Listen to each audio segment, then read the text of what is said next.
du soleil en bouteille. Jean. Bon alors, puisqu'on passe demain, on pourrait faire des interviews nous aussi dans le secteur. Bah, pourquoi pas? Ah oui, il doit bien y avoir un petit producteur là. Tu crois qu'à Lantilly, il y aurait quelque chose? Bon. Moi je crois qu'il Il y a y a des... le petit monsieur, non, qui est au marché le dimanche matin. Oui, il y a des producteurs qui font un travail intéressant. Bah sinon, il n'y a qu'à demander aussi à Fanelli là-bas. Fanelli, mais je crois qu'elle n'est pas là aujourd'hui. Hein. Oh, elle nous met dans le pétrin. Oh là là. Bon, écoute, le petit monsieur peut y aller, essayez. Bonjour monsieur. C'est tout bio. Ouais, c'est tout. Et ça fait combien de temps? Ça fait 3 ans à peu près. Et vous êtes de la région? Bah oui, je suis de l'Antilly. C'est exactement ce qu'on cherche. On nous avait dit qu'il y avait des gens qui travaillent aussi dans des jardins partagés. Oui, il y a les jardins partagés qui sont pas loin là. Sur l'Antilly. Sur l'Antilly. Sur l'Antilly, oui. On peut y aller à pied. Ah oui, c'est à 900 mètres même temps là. C'est vers le cimetière, ouais, vers le cimetière, ouais. C'est ce qu'on cherche. Hein. Ça, c'est On y vachement bien. Hein. On y va? Ah ouais. Super. Merci beaucoup. Et c'est comme ça que nous aussi, à la Bobine Magique, nous avons décidé de partir à l'aventure. Enfin, à l'aventure, disons à l'autre bout du village. 900 mètres, c'est quand même pas le bout du monde. Fanelli, la boulangère bio, n'étant pas au marché ce jour-là, nous sommes allés rencontrer Noël au jardin partagé de l'Antilly. Marie nous rejoint.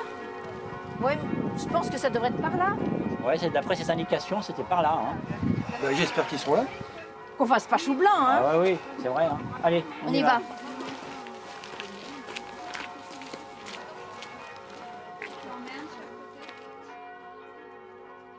Ah, c'est ça? Ah bah, ça doit être ça, hein, c'est ce qu'il nous a dit. C'est pas si loin là. Bah, c'est bien, c'est vraiment ce qu'on cherchait là. Super, on y va. Bonjour, donc vous êtes ici depuis combien de temps les jardins partagés? On est ici depuis 2012. 2012, donc 5 Oui. ans. Oui. Et il y a plusieurs personnes qui viennent On dans ce est, jardin? oui, on est en moyenne entre 20, 26, hein, ça dépend des années. Cette année, il doit y avoir 26 familles. Tous les Lantillois peuvent adhérer Ah à oui, l'association. oui, parce que le but de ce jardin, en fait, c'est de faire connaître une manière de cultiver pour voir un petit peu ce qu'on fait, ce qui marche pas. Et le jardin, il sert avant tout à ça, hein, à faire des expériences et à encourager les gens à cultiver d'une manière plus respectueuse, avec la nature, sans produits. Sans pesticides. Bien sûr, sans pesticides, en utilisant le moins d'eau possible. Enfin, alors, les gens qui ont des parcelles sont des gens qui adhèrent à l'association et qui n'ont pas de jardin chez eux. Il y a des échanges entre. Ah oui, bah c'est entre ça, les personnes, c'est des ça l'intérêt du savoir-faire. jardin, c'est que les parcelles sont très proches les unes des autres. Donc tout le monde se connaît, tout le monde... et les gens partagent ce qu'ils cultivent, hein, parce que souvent ils en ont trop, donc ils s'échangent leurs légumes, ils s'échangent leurs techniques, ils s'échangent leurs petits trucs, leur savoir. Et oui, puis ils apprennent sur le terrain. Ça intéresse les jeunes aussi? Oui. Il y a des retraités, il y a des enfants, il y a vraiment tous les... On n'a pas fait exprès, hein, on n'a pas sélectionné les gens pour avoir un panel. Il y a de tout. C'est un tout petit espace, hein, il y a 50 mètres carrés, mais là, il y a de tout, ce qui fait que ça crée une espèce d'équilibre. Qui ensemble, ils sont Voilà, tous ensemble. Les plantes se protègent les unes des autres. En plus, il y a énormément de fleurs. Là, elles ne sont pas encore fleuries, mais il y a beaucoup de soucis. Elle met des œillets d'Inde. C'est un jardin où elle a énormément de légumes. Pourquoi? Parce qu'elle a plein de pollinisateurs qui viennent, qui sont attirés par les fleurs des aromatiques. Alors les aromatiques, c'est merveilleux, hein, pour les abeilles. Elles ont des fleurs très mellifères. Tout ce qui est thym, romarin, tanaisie, là, c'est rempli de papillons, d'abeilles, de bourdons. Là, tous les trous qui sont bouchés, ils sont habités en gros, hein, par essentiellement des abeilles solitaires.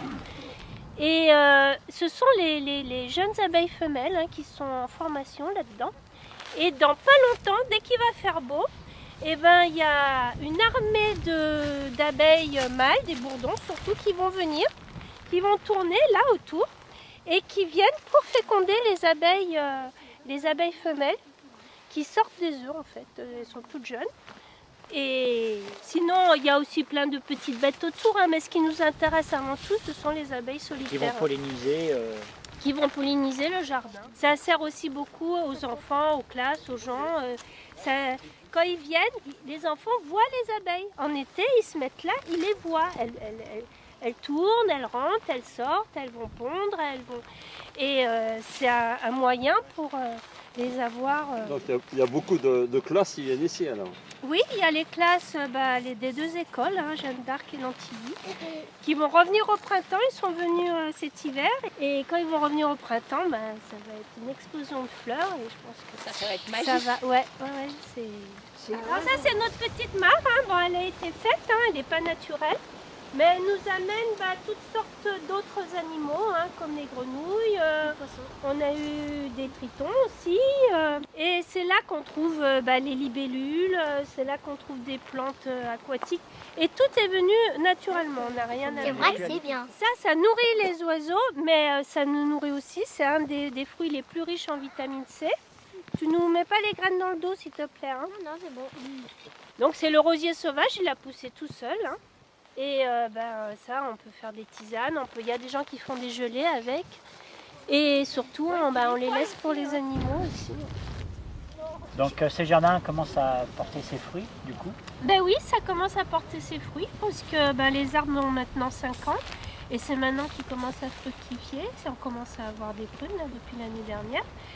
Et écoutez... Et alors demain Et demain, on espère bien non seulement continuer à faire fructifier ce jardin, et puis surtout pour eux, hein, on espère bien pouvoir continuer à leur transmettre le goût de la nature, de cultiver, le goût de faire pousser des légumes. Hein, et au moins, eux savent que les pommes de terre, ça pousse dans la terre, hein, et que ça ne se cueille pas sur les arbres. Eux, ils le savent. Ils savent ce que c'est qu'un chou. Et ils savent le faire. Hein, et ils savent le cuisiner aussi. Et ils aiment les bonnes choses. Et on espère que ça servira Demain, ça continuera. à de plus en plus d'enfants. Voilà, c'est tout ce qu'on espère. On pense surtout à eux. Voilà.